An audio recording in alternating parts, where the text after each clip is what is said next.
your specialty is different from others? आप बाकी अगर स्पेशलिटीज़ को देखो तो आप चाहे यूरोलॉजी है, चाहे न्यूरोसर्जरी है, चाहे न्यूरोलॉजी है, ये सब ऑर्गन स्पेसिफिक हैं। अब एक ऑर्गन के बारे में एक डॉक्टर देख रहा है। जो स्टेजेस ऑफ कैंसर है, अगर आप हमें बताइए कि व्हाट डज इट मीन कि एज अ कॉमन मैन हमें पता नहीं, स्टेज 1, स्टेज 2, 3, 4 बोलते हैं। स्टेज 3 मानिए कि लोकलाइज, थोड़ी सी लोकलाइज है और थोड़ा सा उससे आगे नोड्स वगैरह तक पहुंची हुई है, जो लिम्फ नोड्स वगैरह होते हैं। हमें प्रॉब्लम अल्टरनेटिव ट्रीटमेंट से कोई भी नहीं है। हाय एवरीबॉडी, आज हमारे साथ है डॉक्टर पीयूष अग्रवाल जो कैंसर स्पेशलिस्ट है and he is practising in Gurgaon. Welcome to our show sir. Thank you. तो सर, हम लोग जानना चाहते हैं कि how your speciality is different from others. So when we talk about cancer, so it's actually a kind of different ball game. अगर आप बात करोगे तो आप बाकी अगर स्पेशलिटीज़ को देखो तो आप चाहे यूरोलॉजी है, चाहे न्यूरोसर्जरी है, चाहे न्यूरोलॉजी है, ये सब ऑर्गन स्पेसिफिक हैं। अब एक ऑर्गन के बारे में एक डॉक्टर देख रहा है। जब आप ऑन्कोलॉजी की बात करते हो तो ये डिजीज स्पेसिफिक है कि एक डिजीज़ को एक डॉक्टर देख रहा है, इसको अलग कार्व आउट। पहले ये एक्चुअली नई ब्रांच है, पहले थी नहीं। So then they realise this disease is something very different. You need to have a holistic approach कि मतलब आप एक बॉडी को पूरी बॉडी की तरीके से देखो, एक उसको पूरी बॉडी को आपको ट्रीट करना है। And this disease behaves very differently, so they had to carve it out because people will be now, me जो सर्जिकल ऑन्कोलॉजी प्रैक्टिस कर रहा है, be it medical oncologist, they are treating the disease actually, not an organ. So basically that's why this branch is entirely different from other branches. Okay, very well explain sir, क्योंकि हम लोगों को doubt ही होता था कि क्या है। And so जैसे आपने बताया। And sir, one more thing would like to know कि जो स्टेजेस ऑफ कैंसर है, तो उसको थोड़ा सा अगर आप हमें बताइए कि व्हाट डज इट मीन कि एज अ कॉमन मैन हमें पता नहीं, स्टेज 1, स्टेज 2, 3, 4 बोलते हैं, तो वो क्या मीनिंग है सर उसका? So basically आप ये मान के चलिए कि आप इसे ऐसे समझिए कि एक है अर्ली डिजीज, तो आप स्टेज 1 स्टेज 2 को मान के चलिए अर्ली डिजीज है, लोकलाइज डिजीज है, कहीं फैली भी नहीं है। स्टेज 3 मानिए कि लोकलाइज, थोड़ी सी लोकलाइज है और थोड़ा सा उससे आगे नोड्स वगैरह तक पहुंची हुई है, जो लिम्फ नोड्स वगैरह होते हैं। स्टेज 4 हो गए मेटास्टैटिक, यानी शरीर के दूसरे अंगों में पहुंच गई है हमारी। तो अब ये डिवीजन का एक कारण है। जो आपकी अर्ली डिजीज़ है वो आपकी ट्रीटमेंट को अच्छा रिस्पॉन्ड करेगी, चांसेस ऑफ क्योर बहुत बढ़ जाते हैं, वापस आने की संभावना कम हो जाती है। अगर हम मिड वाले पार्ट को देखें जहाँ लोकलाइज है पर लिम्फ नोड्स में गई हुई है, तो उसकी प्रोग्नोसिस मिक्स्ड है, क्यूरेबल है but chances of recurrence are definitely on the higher side. हम मेटास्टैटिक की बात करते हैं तो आज की डेट में ट्रीटमेंट बहुत चेंज हो गया, एडवांस हो गया है, तो मेटास्टैटिक डिजीज भी हम ट्रीट कर रहे हैं, पर उसका सर्वाइवल और prognosis is not as good as the early disease. तो बेसिकली डिवीजन, प्रोग्नोसिस एक्सप्लेन करने के लिए डिवीजन किया हुआ है।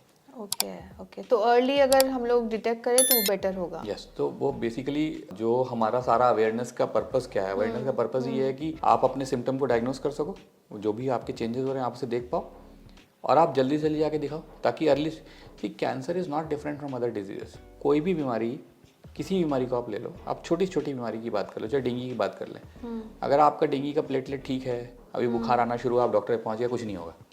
यही आपको ब्लीडिंग शुरू होगी, फिर आप डॉक्टर पे पहुंचे, फिर वो भी क्या कर लेगा। सेम कहानी कैंसर की भी है। It exactly behaves like any other disease. थोड़ा सा ठीक है, उसके साथ फियर एक अटैच्ड है, बट ऐसा नहीं है, क्यूरेबल नहीं है। We are seeing lot of cures, we are seeing lot of patient who are performing well, and once in a while bad luck will basically come to a patient with any disease, be it cancer, be it any other disease.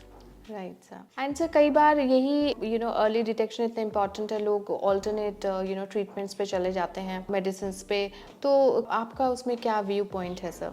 Actually है controversial topic.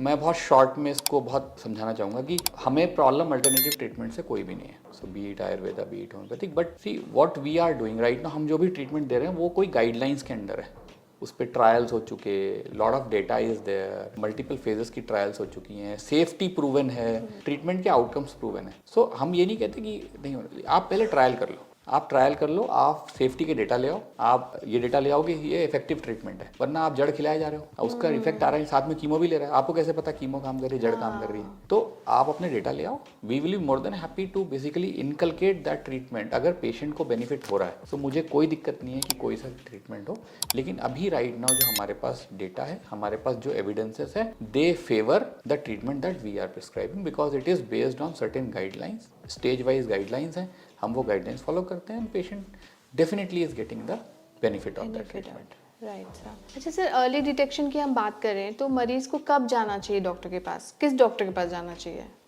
सो एक ना बड़ी, हम अपने शरीर की हमें सारी चीज़ें पता है। सो हमें ये पता है हमारी जीभ कितनी बाहर निकलती है, हमारी आवाज़ कैसी है, हम स्वेलो करते हैं तो हमें तकलीफ़ होती है नहीं होती, हमारे को खांसी होती है नहीं होती है, हमारी बॉवल हैबिट्स कैसी हैं, हम दिन में 1 बार जाते हैं 2 बार जाते हैं। तो हमको अपने बारे में सब पता है, हमको रूटीन भी पता है कि सवेरे से लेकर शाम तक का रूटीन क्या है।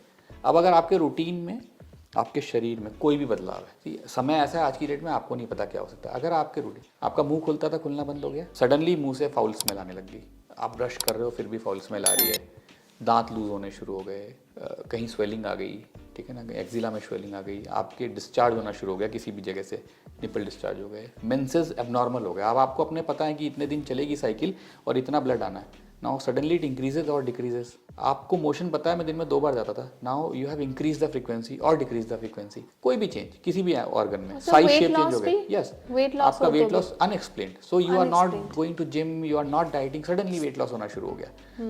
तो यू शुड सी कि आपका रूटीन क्या है, आपकी बॉडी आपको पता है।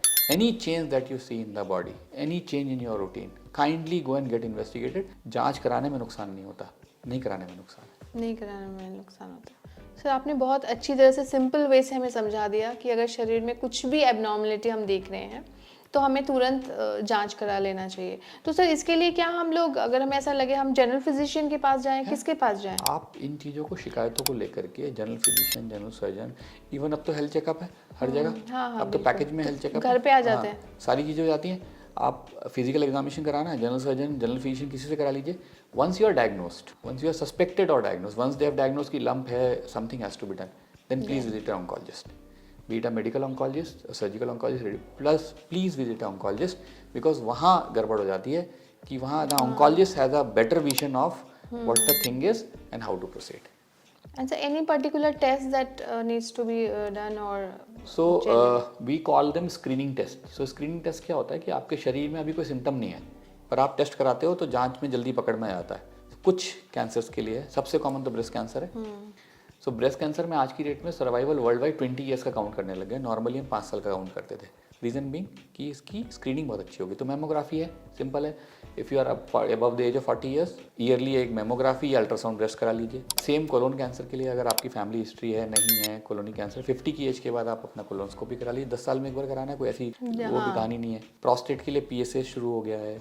हम स्मोकर्स के लिए हो गया, या जिस तरीके की एयर में हम रह रहे हैं, लोडो CT होता है, तो लोडो CT करा लीजिए। उससे आपको आइडिया पड़ जाता है लंग में कोई चेंजेस हैं कि नहीं है। अब सर्विक्स के लिए बहुत ज़्यादा काम हुआ है, क्योंकि one of the biggest killers in women was CS cervix, जिसको बहुत कंट्रोल कर लिया गया। तो अब इसमें पैप्समियर होता है और साथ में HPV टेस्टिंग होती है।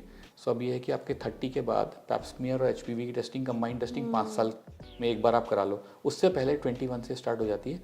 सो आप वहाँ पे आप 3-3 साल में जो है पैप्समियर कराते हो, बट आफ्टर 30 अगर कंबाइंड टेस्ट करा रहे हो तो you can basically get it done in 5 years. And these are the few cancers which had a very high mortality एक टाइम पे।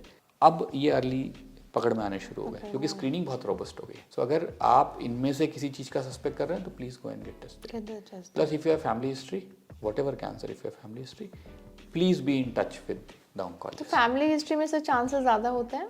हाँ, आप जैसे ब्रेस्ट कैंसर की बात करें, ओवेरियन कैंसर्स की बात करें, कोलोनिक कैंसर्स की बात करें, एंडोमेट्रियल कैंसर्स की बात करें, सो इनमें अगर आपकी फैमिली हिस्ट्री है सो आपका ऑटोमेटिकली रिस्क बढ़ जाता है। तो बेसिकली वो ऑन्कोलॉजिस्ट टेस्ट कराते हैं, जेनेटिक टेस्टिंग भी होती है, म्यूटेशंस देखते हैं हम लोग उसमें। तो अगर आप म्यूटेशन के लिए पॉजिटिव हो तो आपको सतर्क रहने की ज़्यादा ज़रूरत है। बाकी उनके लिए बिल्कुल प्रिस्क्राइब्ड हैं, प्रोटोकॉल्स हैं कि आपकी किस एज पे अर्लीस्ट हुई थी, उससे कितने साल पहले आपको शुरू करना है स्क्रीनिंग, वो वेल डिफाइंड है। वो तो आप ऑन्कोलॉजिस्ट से मिलोगे अगर आपकी फैमिली हिस्ट्री है, be in touch with them regularly, most of the cases will do fine. And sir, one more thing I would like to know कि लोग ऐसे बोलते हैं कि मैं सिगरेट क्यों छोड़ूं, मैं अल्कोहल क्यों छोड़ूं, मरना तो एक दिन है ही हमें। so सर उसको आप कैसे जस्टिफाई करोगे? So एक छोटा सा एग्जाम्पल आपको मैं देता हूँ, 2 एग्जाम्पल, एक के बदले 2 ही दूंगा। So मरना हम सबको है। Why don't we try it by standing in front of a truck which is coming at the speed of 150 km/h? Let's see. लग काम करता है नहीं करता, we will not do it. Why? Because we know that is a surety. Second, आपका accident होगा, आपने helmet पहना है नहीं पहना है, एक्सीडेंट होगा, तय है। एक्सीडेंट को रोक नहीं सकते आप हेलमेट पहनने से, लेकिन हेलमेट पहनने से आपकी probability of dying will be reduced. So जो आप जितनी भी हम मेजर्स ले रहे हैं, बी इट कि हमको सिगरेट छोड़ना है या अल्कोहल छोड़ना है, तो वो हम इसलिए ले रहे हैं ताकि वो हेलमेट की तरीके से है कि we are not the cause of what is happening to us. So if I am smoking and I am genetically predisposed it will cause cancer. अब वो तो आपको नहीं पता. सी हमको दो चीज़ें नहीं पता. हमको ये surety we are going to die. हमको ये नहीं पता डेस्टिनी हमारी क्या कहती है. हमको ये नहीं पता कि हमारा जेनेटिक प्रोफाइल क्या कहता है हमको. तो जब आपको जो चीज़ नहीं पता वहाँ चैलेंज आप पंगा ले रहे हो ना. आप वही वाली ट्रक के सामने खड़े होकर बोल रहे हो प्लीज़ ट्राई करो देखते हैं आज किस्मत में लिखा है नहीं लिखा. तो आप you are unnecessarily taking a risk. दूसरा see I have seen a lot in my practice कि पेशेंट मेरे सामने बैठा है क्रोनिक टोबैको चूअर है. वहाँ बीबी ही लड़ रही है उससे. बच्चे ही कह रहे हैं कि सुनते नहीं थे. हमने तो बहुत बार समझाया था देखो क्या हो गया. वो आदमी में सिर झुकाए बैठा है. पता है गलती मेरी है. जब आप बीमार होते हो आप बहुत ज़्यादा बीमार होते हो.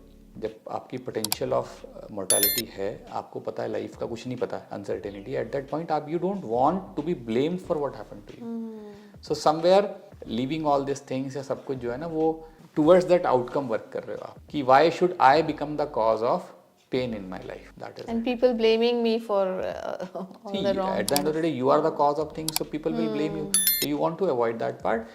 And definitely see data कहता है कि टोबैको से हम ओरल कैविटी कैंसर्स देखते हैं. मोर देन 95% पेशेंट का हिस्ट्री है टोबैको का. सो जिनको नहीं हो रहा है that's a different issue. But जिनको हो रहा है वो तो हम सामने देख रहे हैं ना 95% हो रहा है. तो वाई कांट बी प्रिवेंटेड. एक सिंपल सी चीज़ है उसको अगर करने से. और क्या पता आपकी किस्मत में यही लिखा हो कि ये छोड़ोगे तो नहीं होगा और ये करते रहोगे तो हो जाएगा. How do you know that. How do you know that? तो वो तो अनसर्टेन है. किस्मत तो मेरी अनसर्टेन है. तो मैं किस्मत को देखूं कि मैं जो कर रहा हूँ वो देखूं. मतलब उसको और आप बढ़ावा दे रहे हो. आप उसको किस्मत चैलेंज तो कर रहे हो है. ना. यू आर वही आ बैल मुझे मार वाली कहानी है. तो बैल की मर्जी है आपको मारे नहीं मारे. Okay, sir. Thank you, sir, for all the information and thank you for coming to our show. Thank you.